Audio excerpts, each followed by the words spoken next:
if you do not know what you want in future, you will get what you do not want in future.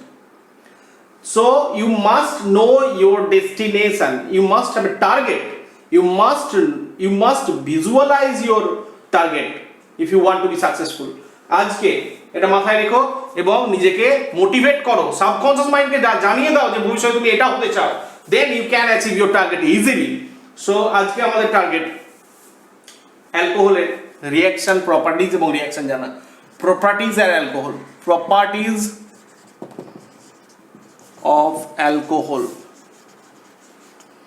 properties and reactions.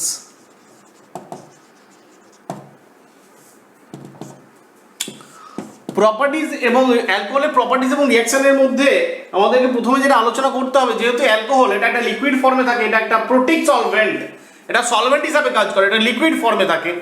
এর সবার প্রথম আলোচনা করব solubility নিয়ে and এর boiling point. Solubility আর boiling point কি কি ব্যাপারের উপর ডিপেন্ড করবে? যদি আমরা একটা অ্যালকোহল আঁকি, আর ওএইচ, অ্যালকোহলের general structure R is the alkyl group. Alkyl group একটা হাইড্রোফোবিক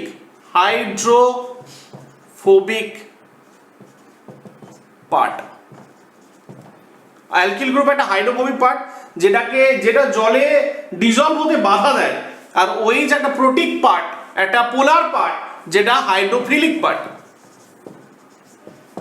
এটা জলে সলিউবল হতে সাহায্য করে। তাহলে অ্যালকিল গ্রুপটা হাইড্রোফোবিক পার্ট আর ওএইচ গ্রুপটা হাইড্রক্সিল গ্রুপটা হাইড্রোফিলিক পার্ট, যেটাকে জলে সলিউবল হতে সাহায্য করে। তাহলে কোনো একটা একই রকম কম্প্যারেবল মলিকুলার ওয়েটের দুটো যদি অ্যালকোহল নেই, তার মধ্যে একটার অ্যালকিল গ্রুপটা যদি বেশি পরিমাণে থাকে, দুটো কম্পারেবল মলিকুলার ওয়েটের কথা যদি ছেড়েই দিই, দুটো আলাদা অ্যালকোহল নিলাম, একটা অ্যালকিল গ্রুপটা বড় সড়ো আর একটা অ্যালকিল গ্রুপটা ছোটখাটো, তাহলে যেটার বড় সড়ো সেটা হাইড্রোফোবিক নেচারটা বেশি হবে, ফলে সলিউবিলিটি, হাইড্রোফোবিক মানে জলে সলিউবল হতে চাইবে না, ফলে তার সলিউবিলিটি কম হবে। আর অ্যালকিল গ্রুপটা যদি ছোটখাটো হয়, তার সলিউবিলিটি বেশি হবে। Very simple concept. যদি এখন দুটোরই কার্বন সংখ্যা সেম হয়, দুটো কম্পাউন্ড, ধরো আমি নিয়েছি CH3 CH2 CH2OH বিউটান 1 অল, আর একটা নিলাম CH3 CH3 CH2OH। এটা বিউটান 1 অল, এটা বিউটান 2 অল, দুটোই একই মলিকুলার ফর্মুলা, দুটোই বিউটান অল, দুটো পরস্পরের আইসোমার, চেন আইসোমার। এক্ষেত্রে কি হবে? এটা লিনিয়ার, এটা স্ফেরিক্যাল, ফলে এটার সলিউবিলিটি বেশি হবে, মানে এর ব্রাঞ্চিং বেশি আছে, এটা লিনিয়ার, এটা ব্রাঞ্চিং আছে, ফলে এর সারফেস এরিয়াটা এর থেকে কম হবে। ফলে হাইড্রোফোবিক যে পার্টটা হাইড্রোফোবিক পার্টের যেহেতু ব্রাঞ্চিং আছে, ওর অ্যাক্সেসটা কম হবে, ফলে ওটা সলিউবল ইজিলি হবে। So it is more soluble, এটা লেস সলিউবল। যখন বয়লিং পয়েন্টের কথা ভাববো, তখন কি ভাবতে হবে? তখন ওদের অ্যাসোসিয়েশনের কথা ভাবতে হবে। যত মলিকুলগুলো নিজেদের মধ্যে অ্যাসোসিয়েটেড হবে, তত বেশি সহজে সলিউবল, তত বেশি বয়লিং পয়েন্ট দেখাবে। বয়লিং পয়েন্ট মানে হলো লিকুইড ফেজ থেকে সেটাকে ভেপার ফেজে কনভার্ট করা। তার মানে ওই অ্যালকোহল মলিকুলগুলোর মধ্যে যত বেশি ইন্টারমলিকুলার ইন্টারাকশন থাকবে, তত বেশি ওটার বয়লিং পয়েন্ট হবে। এখন ওই অ্যাক্টিভিটিটা কখন বেশি হবে? এখন এইটা ব্যাপারটা বুঝতে গেলে আমাকে দেখতে হবে যে এদের মধ্যে ওএইচ গ্রুপগুলোর মধ্যে তো হাইড্রোজেন বন্ডিং একটা হয় বটে, কিন্তু যখন এই অ্যালকিল গ্রুপগুলোর কথা ভাবছি, যখন হাইড্রোকার্বন পার্টটার কথা ভাবছি, তখন ওদের মধ্যে আমাদেরকে van der Waals force of অ্যাট্রাকশনের কথা ভাবতে হবে। যত বেশি ব্রাঞ্চিং থাকবে, তত বেশি স্ফেরিক্যাল টাইপের হবে, তত সারফেস এরিয়া কম হবে, van der Waals force of অ্যাট্রাকশনটা তত কমে যাবে, ফলে ওদের বয়লিং পয়েন্ট কম হবে। তার মানে এই দুটোর সলিউবিলিটির মধ্যে যার ব্রাঞ্চিং বেশি, তার সলিউবিলিটি বেশি হলো। কিন্তু যখন এদের বয়লিং পয়েন্টের কথা ভাববো, তখন এটার বয়লিং পয়েন্ট মানে বিউটান, এটাকে বলে সেকেন্ডারি বিউটাইল, এটা হচ্ছে আইসোবিউটাইল অ্যালকোহল,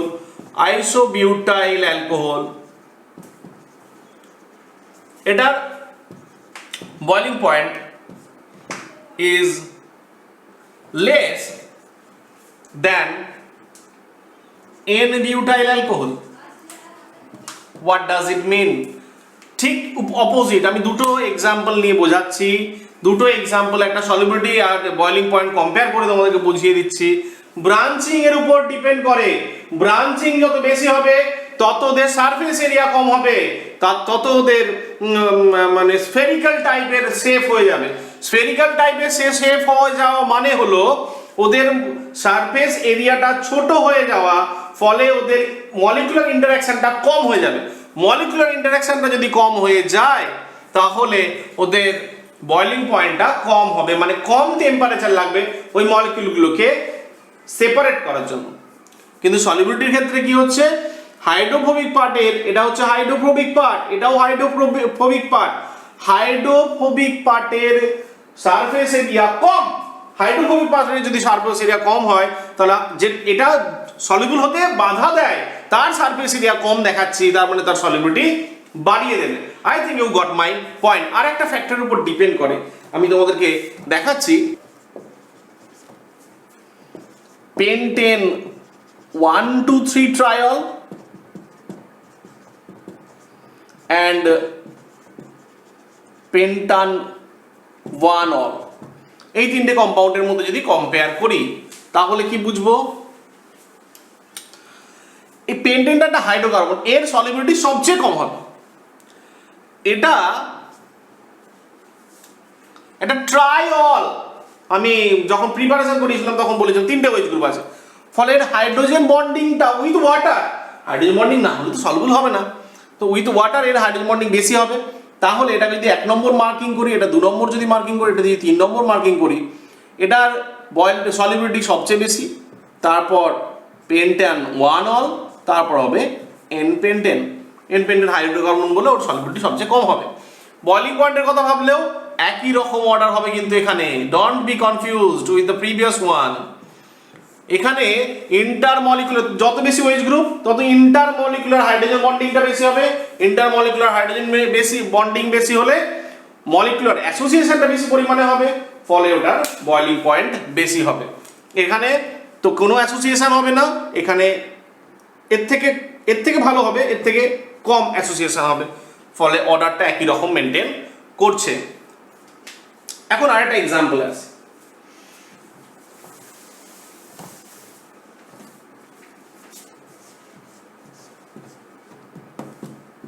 বিউটান 1 অল,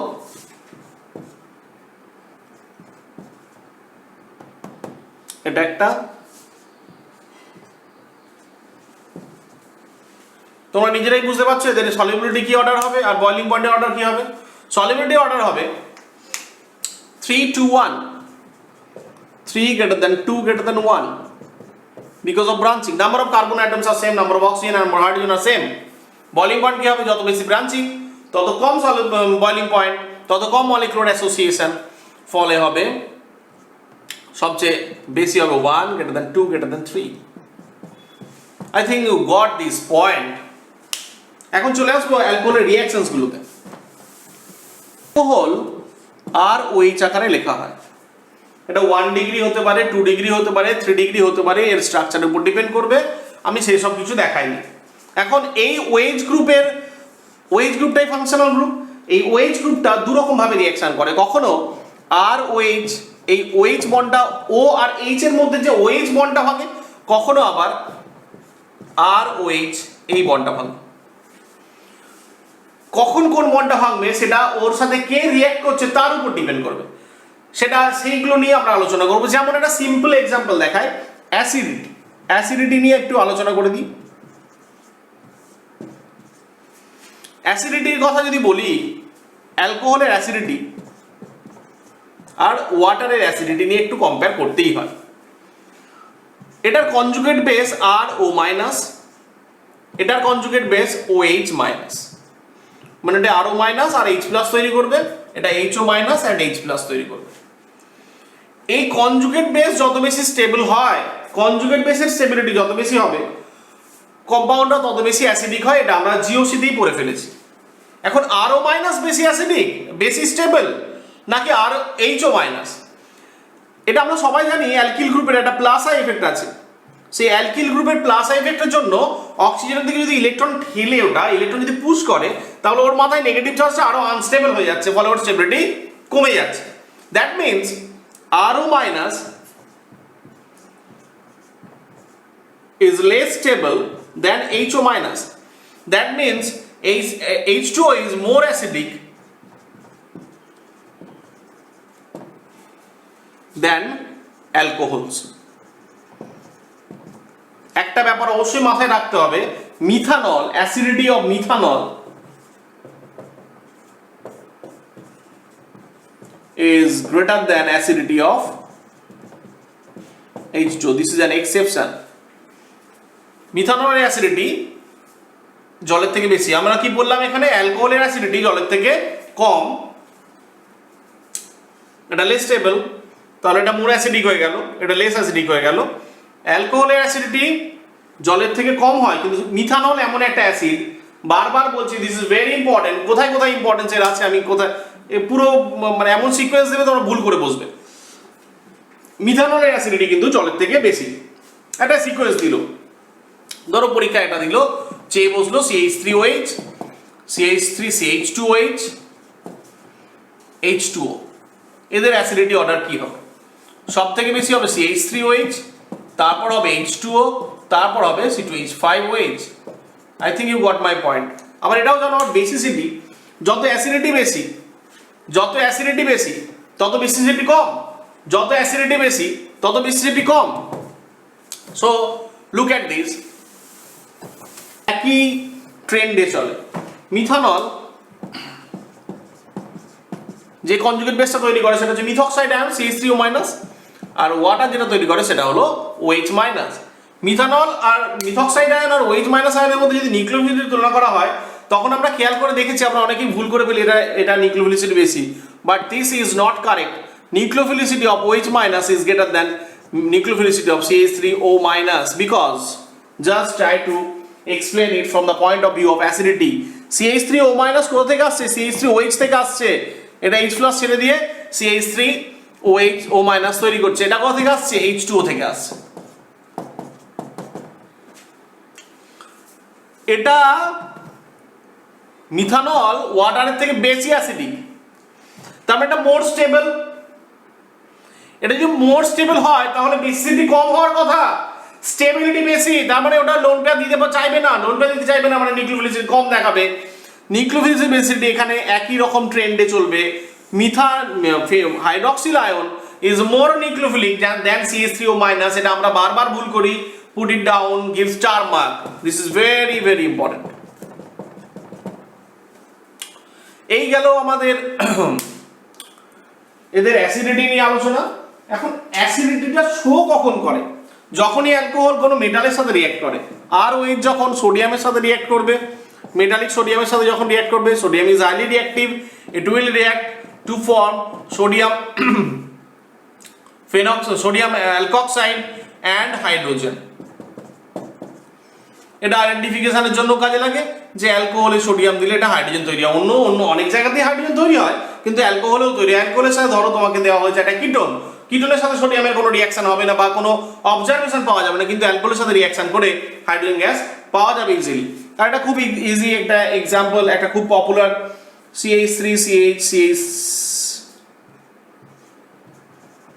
আইসোপ্রোপাইল অ্যালকোহলের সাথে অ্যালুমিনিয়ামের রিঅ্যাকশন করালে কি হবে? CH3CH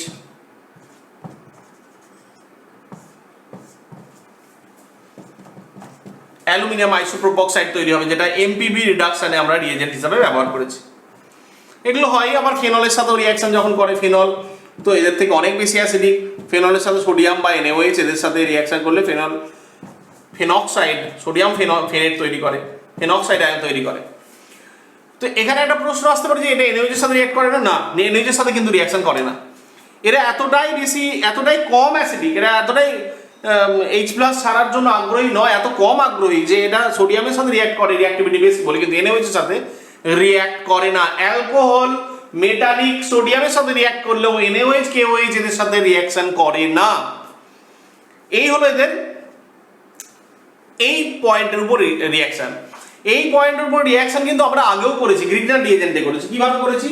গ্রিগনাট রিয়েজেন্টে অ্যাক্টিভ হাইড্রোজেনের রিঅ্যাকশনে করেছিলাম। অ্যাক্টিভ হাইড্রোজেনে গ্রিগনাট রিয়েজেন্টের সঙ্গে যখন রিঅ্যাকশন হয়, কিভাবে রিঅ্যাকশন হয়? আর ওএইচ যখন আর ড্যাশ এমজিএক্স এর সঙ্গে রিঅ্যাকশন করবে, তৈরি করে আরএইচ প্লাস, এটা ডেল্টা মাইনাস ডেল্টা প্লাস, এটা ডেল্টা মাইনাস, এখানে ডেল্টা প্লাস, তৈরি হবে আর, এখানে তৈরি হবে আর ড্যাশ এইচ, আর এখানে হবে আর ও এম জি এক্স,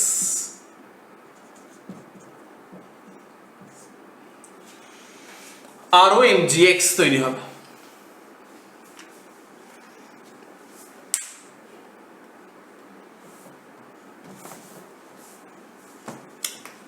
এই প্লাসটার সাথে মাইনাসটা রিঅ্যাক্ট করে আর ড্যাশ এইচ তৈরি করবে, আর এখানে তৈরি হবে MgOR বাইভ্যালেন্ট। এই অ্যালকোহলটা আমি যে কোনো অ্যালকোহল রাখলাম ROH, এটাকে নিয়ে নিলাম CH3MgBr, CH3MgCl বা CH3MgI, যে কোনোটা নিয়ে নিলাম। তো সেখানে কি হবে বুঝতেই পারছো, এটা ডেল্টা পজিটিভ, এখানে ডেল্টা নেগেটিভ, CH4 তৈরি হবে প্লাস MgORBr, এটা হবে বাই প্রোডাক্ট, মিথেন পাবো। এইখান থেকে একটা সুন্দর প্রসেস আছে ডেরিভেটিভ অফ, এর অ্যাক্টিভ হাইড্রোজেন বের করার একটা প্রসেস আছে। এটা গ্যাসিয়াস, এটা এসটিপি তে মাপা হবে এর ভলিউম, এসটিপি তে এর ভলিউম মেপে আমি বের করব। যদি খুব মন দিয়ে শোনো, এখানে যদি মিথানলের এই মিথাইল ম্যাগনেসিয়াম ব্রোমাইডেরই বিক্রিয়া করানো হবে, অন্য কোনো গ্রিগনাট এজেন্ট নয়, মিথাইল ম্যাগনেসিয়াম ব্রোমাইড নেওয়া হবে। এখানে একটা আননোন অ্যালকোহল মানে তার অ্যালকোহলটা হয়তো পরিচিত, তার মধ্যে পুরোপুরি রিভিল হয়নি, তার অ্যানালিসিস করে কটা ওয়েজ গ্রুপ আছে না আছে সব রিভিল হয়নি। তাহলে তার মধ্যে কটা ওয়েজ গ্রুপ আছে সেটা আমরা ইজিলি বের করতে পারবো। কি করে বের করবো? অ্যাক্টিভ হাইড্রোজেন কটা আছে, মানে এটা অ্যাক্টিভ হাইড্রোজেন বের করার একটা প্রসেস। তার মানে 1 মোল যদি নেওয়া হয়, 1 মোল অ্যালকোহল নেওয়া হলো, খুব মন দিয়ে শুনবে, আর এটা এক্সেস নেওয়া হলো গ্রিগনাট এজেন্টটা। যদি 1 মোল থেকে এসটিপিতে, এখানে এটা 1 মোল যদি তৈরি হয়, তার মানে এসটিপিতে ভলিউম কত হবে? 22.4 লিটার। ভেবে দেখো, যদি 22.4 লিটার হয়, তাহলে যদি 22.4 লিটার হয় 1 মোল থেকে, তার মানে এটাও 1 মোল তৈরি হয়েছে, তার মানে এটা একটা ওয়েজ আছে। একটা ওয়েজ থাকলে তবে একটা 1 মোল হবে, এটা এক্সেস দিয়েছি। যদি দুটো ওয়েজ থাকে কোন একটা কম্পাউন্ড, সাপোজ এটা হয়েছে CH2OH প্লাস এক্সএস CH3MgBr, কি তৈরি হবে? এখানে 2 মোল CH4 তৈরি হবে প্লাস সাইড প্রোডাক্ট তৈরি হবে 2 মোল CH4, মানে 2 ইন্টু 22.4 লিটার। এটা কত মোল? 1 মোল। আমি আবার 1 মোলই নিয়েছি অ্যালকোহলটা, কিন্তু মিথেন কত পেলাম? এসটিপিতে মিথেন কত পেলাম? 2 into 22.4, so it will get multiplied by the number of active hydrogen. So যত বেশি অ্যাক্টিভ হাইড্রোজেন থাকবে তত বেশি মিথেন 22.4 লিটারের মাল্টিপ্লাই তৈরি হবে। এবার সবসময় 1 মোল দেবে না, 0.1 মোল দিতে পারে, 0.2 মোল দিতে পারে, এখানেও সেই তত দিয়ে ডিভাইড করে করে করবে। ব্যাপারটা নিশ্চয়ই বোঝা যাবে যে ডেরিভেটিভ অফ এর process of identifying the number of active hydrogen present in an alcohol. Esterification বলে একটা রিঅ্যাকশন আছে, এস্টারিফিকেশন।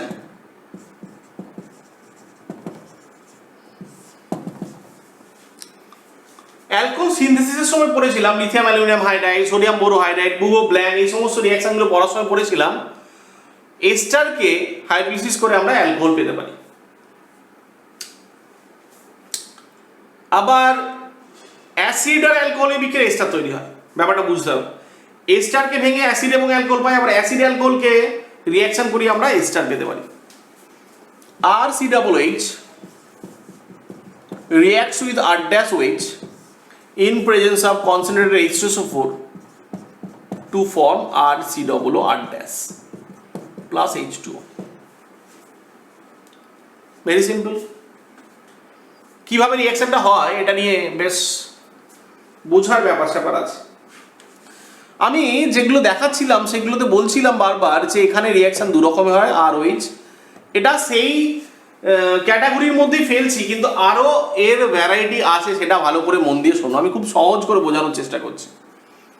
ছোট্ট করে যদি মেকানিজমটা বলি, এটাকে যদি আমি O18 লেবেল করে দিতাম, তাহলেই কিন্তু মুশকিলে পড়া যেত যে এখানে অক্সিজেনটা কোন কিসের অক্সিজেন, অ্যালকোহলের না অ্যাসিডের।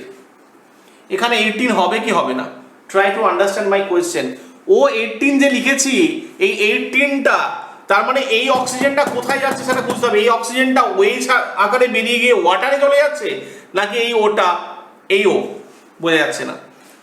এটার জন্য আমাদেরকে একটু মেকানিজমটা ছোট্ট করে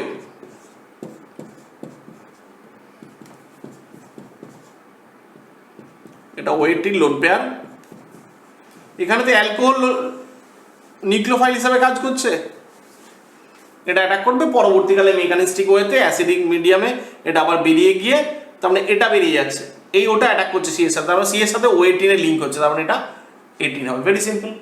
বাট এটা সবসময় হয় না। যদি এটা 3 ডিগ্রি হয় অ্যাসিড মিডিয়ামে, সেটা কার্বোক্যাটায়ন তৈরি করে ফেলে। মানে সিনারিও এরকমও হতে পারে, C double O H plus, এটা ধরো এইরকম একটা কার্বন আছে, এরকম একটা অ্যালকোহল, এটা 18 লেখা আছে। এটা কিন্তু প্রথমে ওই অ্যাসিডিক মিডিয়ামে এটা প্রথমে কার্বোক্যাটায়ন তৈরি করে ফেলবে, প্রথমে ওটা কার্বোক্যাটায়ন তৈরি করে ফেলবে প্লাস OH মাইনাস, তাহলে O18টা OH মাইনাস আকারে বেরিয়ে যাচ্ছে।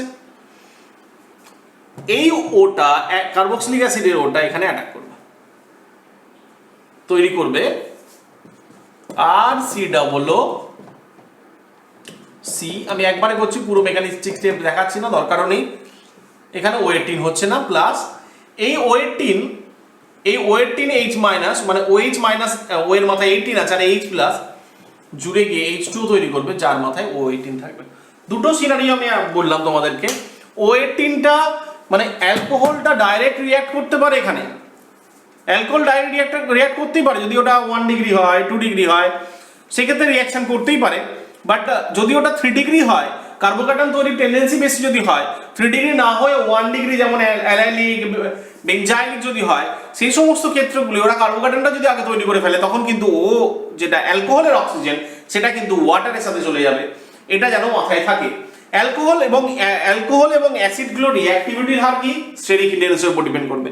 যত বেশি কার্বন থাকবে তত রিঅ্যাক্টিভিটি কমে যাবে। অ্যাসিড এবং অ্যালকোহল বোথ, সবার ক্ষেত্রে এটা অ্যাপ্লিকেবল। যত কার্বনের সংখ্যা বাড়বে, যত মলিকুলার ওয়েট বাড়বে, যত সাইজ বাড়বে, তত ওদের রিঅ্যাক্টিভিটি আস্তে আস্তে কমতে থাকবে, সেটা অ্যাসিড হোক বা অ্যালকোহল। তার মানে মিথানলের রিঅ্যাক্টিভিটি সবচেয়ে বেশি হবে, টারসিয়ারি বিউটাইল অ্যালকোহলের রিঅ্যাক্টিভিটি কম হবে, অ্যাসিডগুলোর ক্ষেত্রেও ফর্মিক অ্যাসিডের রিঅ্যাক্টিভিটি বেশি হবে, তারপর অ্যাসিডিক অ্যাসিড, এইভাবে ওদের রিঅ্যাক্টিভিটি আমরা অ্যানালাইসিস করতে পারি। This is very important from the point HSC তো আমি আজকে আলোচনা কিছুটা করব, বিভিন্ন পরীক্ষায় এসেছে, ভবিষ্যতেও আসবে। আর ওইচের এই আর এর সি মানে অ্যালকিল গ্রুপে তো কার্বন থাকে, কার্বন অক্সিজেন বন্ডটা ভেঙে যে রিঅ্যাকশনগুলো হয় সেগুলো নিয়ে এখন একটু আলোচনা করা যাক। কি কি রিঅ্যাকশন হয়? ফার্স্ট রিঅ্যাকশন যেগুলো আমরা পড়ে ফেলেছি, আর ওইচ এর সাথে HX এর রিঅ্যাকশন,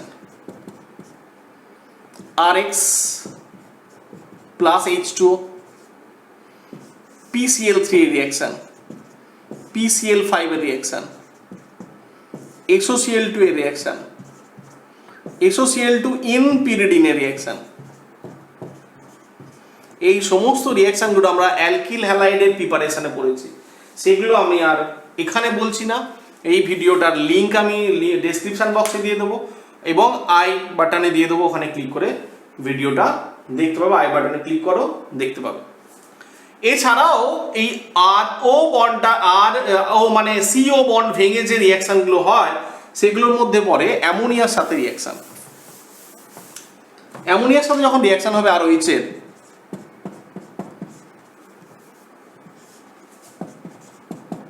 একটা ক্যাটালিস্ট ইউজ হবে, এটাকে হিট দেব, প্রথমে তৈরি হবে আর NH2, ফার্দার রিঅ্যাকশন হবে আর ওইচের আর NHR, তৈরি হবে R3N। 1 degree 2 degree 1 degree 2 degree 3 degree এরকম অ্যামোনিয়া অ্যামিন কম্পাউন্ড তৈরি হতে থাকবে। এটাও আর সি দেখে বোঝা যাচ্ছে যে আর সিও বন্ড যেটা ছিল সেটা আর থাকছে না, তাহলে কি কি পড়লাম, আর ও বল ভেঙে যেগুলো তৈরি হয় তার মধ্যে ফার্স্ট পড়লাম HX এর সঙ্গে রিঅ্যাকশন, PCl3 এর রিঅ্যাকশন, PCl5 এর রিঅ্যাকশন যেগুলো নিয়ে ডিসকাস করেছি আমরা, PCl5, SOCl2, অ্যামোনিয়া, এই রিঅ্যাকশনগুলো। আর একটা খুব ভালো রিঅ্যাকশন আছে, সেটা হলো অ্যাসিটাইলেশন রিঅ্যাকশন। সেই রিঅ্যাকশনটার নাম হলো অ্যাসিটাইলেশন। আর একটা পড়বো ডিহাইড্রেশন। আগে পড়ে নিই অ্যাসিটাইলেশন। অ্যাসিটাইলেশনের এই মিনিংটা আগে বুঝতে হবে। অ্যাসিটাইলেশন মানে হলো COCH3 গ্রুপ প্রবেশ করানো। এটা আমরা অ্যারোমেটিক ইলেকট্রোফিলিক সাবস্টিটিউশনের ক্ষেত্রে একটু আলোচনা করেছি, ভালোভাবেই আলোচনা করেছি। আমরা বলছি ওইখানে যেটা আলোচনা করেছি সেটা হলো বেনজিন রিংয়ে অ্যাসিটাইলেশন, এটা হলো ফাংশনাল গ্রুপের অ্যাসিটাইলেশন। অ্যাসিটাইলেশন সম্পর্কে আমি একটা ছোট্ট কথা বলে রাখবো, যেটা মনে রাখলে বহু কাজে লাগবে। সেটা হলো এই অ্যাসিটাইলেশন রিঅ্যাকশনটা দুটো ফাংশনাল গ্রুপে হয় আমার এক্সপেরিয়েন্স অনুযায়ী। একটা অ্যালকোহল OH গ্রুপে, ফেনলও হয় যদিও, OH গ্রুপে হয়, একটা NH2 গ্রুপে হয়। আমি আর অ্যালকোহল বললাম না, OH গ্রুপে হয় আর NH2 গ্রুপে হয়। এই দুটো ফাংশনাল গ্রুপে অ্যাসিটাইলেশন হয়, এবং এই অ্যাসিটাইলেশনটা হয় দুটো মাত্র রিএজেন্টের দ্বারা। সেই দুটো রিএজেন্ট হলো CH3 COCl আর CH3 CO2O। Once again I want to repeat, OH group আর NH2 গ্রুপের অ্যাসিটাইলেশন সম্ভব হয়, আর দুটো মাত্র রিএজেন্ট আছে যারা অ্যাসিটাইলেশন করতে পারে। Try to keep it in your mind, this is very much useful for your future learning. এটা অ্যাসিটাইল ক্লোরাইড এবং অ্যাসিটাইক অ্যানহাইড্রাইডের ক্ষেত্রে এদের মধ্যে এটার রিঅ্যাক্টিভিটি বেশি হলো the most efficient acetylating agent is acetic anhydride. Why? I want to describe, I want to explain it briefly.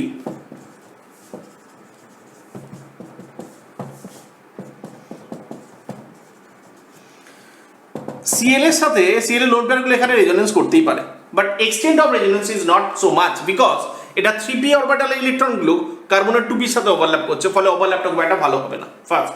Second reason হবে না, কিন্তু মাইনাস আইটা ক্লোরিনের ইলেকট্রোনেগেটিভ বেশি হওয়ার জন্য minus I greater than plus R or plus M বলতে পারো, ফলে এই কার্বনটার পজিটিভ ক্যারেক্টার বেশি। ভেরি ভেরি গুড, পজিটিভ বেশি তো ভালো, তো পজিটিভ বেশি হলে তো ভালো রিঅ্যাকশন করবে, বাট এটা এতটাই ভালো, এর অ্যাসিটাইলেশন এটা পজিটিভ ক্যারেক্টার বেশি হওয়ার জন্য এতটাই ভালো রিঅ্যাকশন করে যে রিঅ্যাকশন কন্ডিশনে যদি কোনো ময়েশ্চার থেকে থাকে, সেই ময়েশ্চারের প্রেজেন্সে ওটা রিঅ্যাক্ট করে গিয়ে অ্যাসিডে ডিসোসিয়েট হয়ে যায়, অ্যাসিডে হাইড্রোলাইজড হয়ে যায়, ফলে এটা রিঅ্যাকশন অ্যাসিটাইলেশন রিঅ্যাকশন করবে কি করে, তখন ও তো ওয়েস্ট হয়ে গেল। কিন্তু এখানে ওই ঘটনাটা ঘটে না, এখানে এটা ভালো অ্যাসিটাইলেটিং এজেন্ট হিসেবে কাজ করে। এটা ভালোই, আমি আবার বলছি ভালোই, এত ভালো নিচে অন্য কোনো কম্পাউন্ডের সাথে রিঅ্যাকশন করে ফেলছে। রিঅ্যাকশনটা কিভাবে দেখানো যাবে? RH simple CH3 COCl, RH is the nucleophile, এটা এখানে অ্যাটাক করবে, এটা ওপেন হবে, ব্যাক করবে, এটা বেরিয়ে যাবে। আমি একবারেই দুটো স্টেপ দেখিয়ে দিলাম, একবারে -H প্লাস -Cl মাইনাস করে দিতে পারি, আরও COCH3। What does it mean? Just look at this. আমি কি বলেছিলাম? COCH3 গ্রুপ প্রবেশ করানো। দেখো OH গ্রুপের Hটা ডিসপ্লেসড হয়ে গেছে COCH3 গ্রুপ দ্বারা। OH গ্রুপ NH2 গ্রুপে কিন্তু সেম, একদম সেম, আর NH2, শুধু দেখো বাকিটা সব সেম। ওখান থেকে H বেরিয়ে গেছে, এখান থেকে H বেরিয়ে যাবে।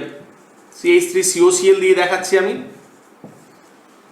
-HCl একবার করে দিলাম, আর NH COCH3, দুটো ক্ষেত্রে একই রকম রিঅ্যাকশন হলো। এখানেও একটা H ডিসপ্লেস হয়ে গিয়ে COCH3 প্রবেশ করেছে, এখানেও একটা H বেরিয়ে গিয়ে COCH3 গ্রুপ প্রবেশ করেছে। This reaction is known as acetylation reaction. এখানে একটা বেশ মজার ঘটনা ঘটছে, মলিকুলার ওয়েটে কি চেঞ্জ হচ্ছে দেখা যায়। এটার জন্য মলিকুলার ওয়েট কত ছিল? 1, এটার জন্য মলিকুলার ওয়েট হচ্ছে 43, কার্বনের 12 দুগুণে 24 আর 3 27 আর 16 43, তাহলে 1 ছিল 43 হচ্ছে। সো এখানে 42 ইউনিট মলিকুলার মাস ইনক্রিজ করছে। একটা ফাংশনাল গ্রুপের জন্য একটা OH গ্রুপ, একটা NH3 গ্রুপ, NH2 গ্রুপ, যে কোনো একটা গ্রুপে যদি অ্যাসিটাইলেশন হয়, মলিকুলার মাস ইনক্রিজ করছে 42 unit. So from this type of reaction, before the reaction what is the molecular mass of the compound of the substrate, and after the reaction what is the molecular mass of the product, এটা যদি ডিফারেন্সটা calculate করতে পারি আমরা, তাহলে তার মধ্যে কটা ওয়েজ গ্রুপ আছে বা NH2 গ্রুপ আছে সেটা আমরা ইজিলি ক্যালকুলেট করতে পারবো। যেমন একটা খুব পপুলার কোয়েশ্চেন বিভিন্ন পরীক্ষায় এসেছে, সেটা আমি দেখিয়ে দিচ্ছি তোমাদেরকে। একটা কম্পাউন্ড A, এটাকে অ্যাসিটাইলেশন করা হলো, আমি শর্ট ফর্মে লিখছি, এটা অ্যাসিটাইলেশন করার ফলে একটা প্রোডাক্ট তৈরি হলো। রিঅ্যাকশনের আগে এটা ছিল 180 মলিকুলার মাস, এটা হয়ে গেল 390।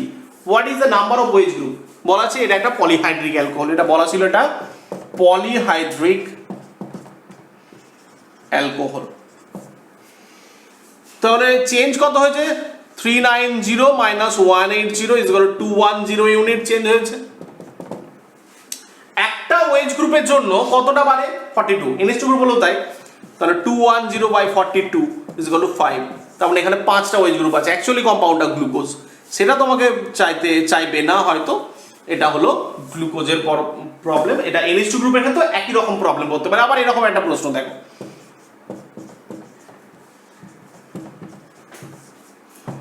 1 মোল CH3CO হোল 2O, এখানে বলা আছে প্রোডাক্টটা কি হবে। ভেরি সিম্পল, বাট এখানে একটা কনফিউশনের জায়গা আছে। NH2 গ্রুপও আছে, মানে অ্যামিন গ্রুপও আছে, আবার ওয়েজ গ্রুপও আছে। কোনটাকে রিঅ্যাক্ট করাবো? এখানে অবশ্যই কোনটা করবে? NH গ্রুপটা করবে। এটার ইলেকট্রোনেগেটিভিটি কম, নিউক্লিওফিলিসিটি বেশি হবে, এটা সহজে রিঅ্যাক্ট করবে ওটার থেকে। ফলে যখন 1 মোল থাকবে কম্পিটিশনে, ওয়েজ গ্রুপের থেকে NH2 গ্রুপ আগে প্রাধান্য পাবে। ফলে প্রোডাক্টটা হবে NCOCH3 প্লাস যা সাইড প্রোডাক্ট CH3COOH হবে, এটা হবে। আশা করি বোঝাতে পেরেছি। এবার চলে আসি ডিহাইড্রেশনে। ডিহাইড্রেশনের ক্ষেত্রে ডিহাইড্রেশন মানে হলো ওয়াটার মলিকিউল বেরিয়ে যাওয়া। সিম্পল, ওয়াটার মলিকিউল বেরিয়ে যাওয়া। এটার আমাদের পড়াশোনা শুরু হয়েছে ক্লাস 11-এই, ভালো করে সবাই পড়েছো আমরা জানি। এটাকে অ্যাসিড মিডিয়ামে কনসিডার H2SO4 যদি দেওয়া হয়, এটাকে টেম্পারেচার লাগে 170 ডিগ্রি সেলসিয়াস, ওয়াটার বেরিয়ে গিয়ে, ওয়াটার মলিকিউল বেরিয়ে গিয়ে এটা তৈরি হয় ethylene. What is the mechanism of this reaction? এর ক্ষেত্রে কি তৈরি হয়? CH3 H প্লাস যখন অ্যাড হয়, CH2OH2 plus. OH is a very bad living group, but OH2 plus is a very good living group. এটা দেখো না, OH to H2 তৈরি হয়ে গেছে, একটা ইলেকট্রন পেলে ওটা বেরিয়ে যেতে চাইবে। এবার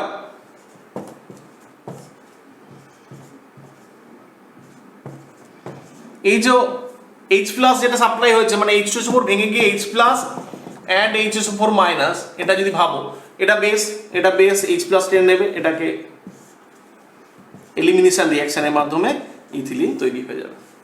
এটাই মেকানিজম। সিম্পল, সব ক্ষেত্রে এই মেকানিজমটা হয়। তবে যদি কোথাও দেখা যায় কার্বোক্যাটায়নটা যেটা তৈরি হচ্ছে, ভালো করে মন দিয়ে শোনো, যদি কোথাও দেখা যায় কার্বোক্যাটায়নটা যেটা তৈরি হচ্ছে সেটা এই হাইড্রাইড আয়ন শিফটিং এর মাধ্যমে কোনোভাবে বা মিথাইল গ্রুপ শিফটিং এর মাধ্যমে কোনোভাবে স্টেবিলিটি লাভ করতে পারে, তাহলে সেখানে অবশ্যই হবে। অনেক ক্ষেত্রে বন্ড মাইগ্রেশনও হয়, সেগুলোর প্রবলেম আগামী দিনের ভিডিওগুলোতে আমি দেখবো। সহজ এক্সাম্পল দেখায় একটা CH3 whole 2CH CHOH CH3, এটা কি হবে? ধরো অ্যাসিড মিডিয়ামে দিয়েছি আমি, এটা প্রথমে এটা আমি একদম সরাসরি যদি এটা H প্লাস জেডটা এলিমিনেশন করি, যদি রিঅ্যাকশন করতে চাই, ডিহাইড্রেশন প্রোডাক্ট কি হবে যদি লিখতে চাই, আমি একবারে সরাসরি লিখতে পারবো CH3 whole 2C11CH। Very simple. কিন্তু আমি কি করে লিখলাম সেটা সবাই বুঝতে পারলেন। আর একটা দেখাচ্ছি, CH3 whole 3C bond CHOH CH3, এটাকে যদি H প্লাস দেওয়া হয় কি তৈরি হবে? আমি একদম লিখে দিতে পারবো CH3 whole 2C11C CH3 whole 2। কি করে হচ্ছে দেখাচ্ছি। আমার ধরো কেউ এরকম দিয়েছে, এটা যদি H প্লাস দেওয়া হয় কি হবে? কত রকম প্রোডাক্ট হতে পারে, এরকম কোশ্চেন চাইতে পারে। প্রোডাক্ট হতে পারে এরকম, প্রোডাক্ট হতে পারে এরকম, আবার প্রোডাক্ট হতে পারে এরকম। সবার মনে প্রশ্ন হচ্ছে যে কি করে হবে, আসবো সেই মেকানিজমগুলো দেখবো। সবাই এটা স্ক্রিনশট নিয়ে নাও, আমি সরে গেলাম। ওকে, আমি আগে দ্বিতীয় প্রবলেমটা, প্রথম প্রবলেমটাই দেখাই।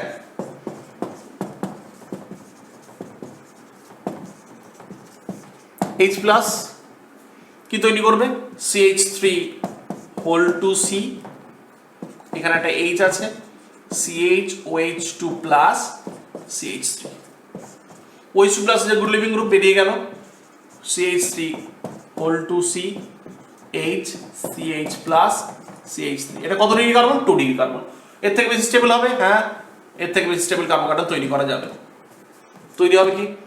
CH3 whole two C plus 3 degree carbon carbon, CH2 CH3, এখান থেকে একটা হাইড্রোজেন বেরিয়ে গেল, তৈরি হবে CH3 whole two C double bond CH3। এইভাবে তারপর একটা মিথাইল গ্রুপ শিফট হবে, মানে এর পরের প্রবলেমটাই। এখন এই প্রবলেমটাই কি হবে? শর্টকাট দেখাচ্ছি, সবসময় তো মেকানিজম ধরে করা যাবে না, মেকানিজম মাথায় থাকবে, সবসময় মেকানিজমটা করবো না আমরা। এখানে প্রথমে কি হবে? H প্লাস অ্যাড করলে এখানে OH2 প্লাস হয়ে গিয়ে বেরিয়ে যাবে, মানে এখানে একটা CH2 প্লাস হয়ে গেল, এখানে একটা হাইড্রোজেন আছে সেটা শিফট হতে পারে, তৈরি হবে CH3 এখানটায় প্লাস। এটা থেকে দুরকম ভাবে ডিপ্রোটনেশন হতে পারে, এই হাইড্রোজেনটা বেরোতে পারে, আবার এইখানে থাকা হাইড্রোজেনটাও বেরোতে পারে। এইখান থেকে হাইড্রোজেনটা যদি বের হয় তাহলে কি তৈরি হবে? এটা। আর এই হাইড্রোজেনটা বের হলে কি তৈরি হবে? এটা। আর একটা ঘটনা ঘটতে পারে, যেটা আমি তোমাদেরকে সাইডে দেখাচ্ছি।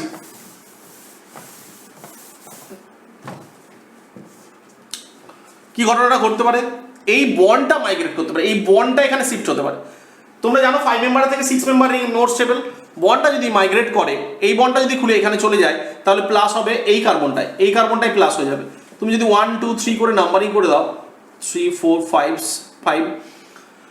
তাহলে আর এটাকে ধরো 6 করলাম, তাহলে 1 নম্বর কার্বনটা আমি 1 2, এখানে তো সব সিমেট্রিক্যাল, 3 4 5 6, 6 মানে যেটা বাইরে ছিল, তাহলে 1টা 5 এর সাথে 6 লিঙ্ক হয়েছে। দেখো 5 এর সাথে 6 লিঙ্ক হয়েছে, ভেরি সিম্পল।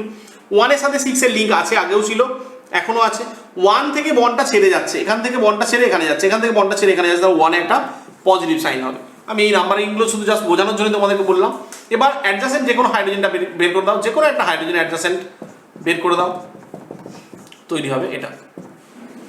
এই প্রবলেমগুলো খুব ভালো করে প্র্যাকটিস করতে হবে। আর একটা প্রবলেম দেখায়,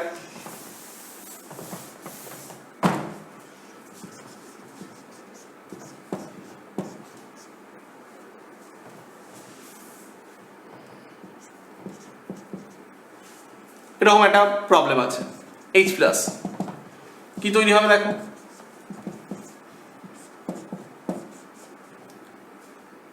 একবারে করে দিলাম দুটো স্টেপ একসাথে। এখানে এটা হতে পারে, এখান থেকে ডবল বন্ড হতে পারে, এখানে ডবল বন্ড হতে পারে, আবার এটা শিফট হয়ে যেতে পারে। হয়ে গেলে কি হবে?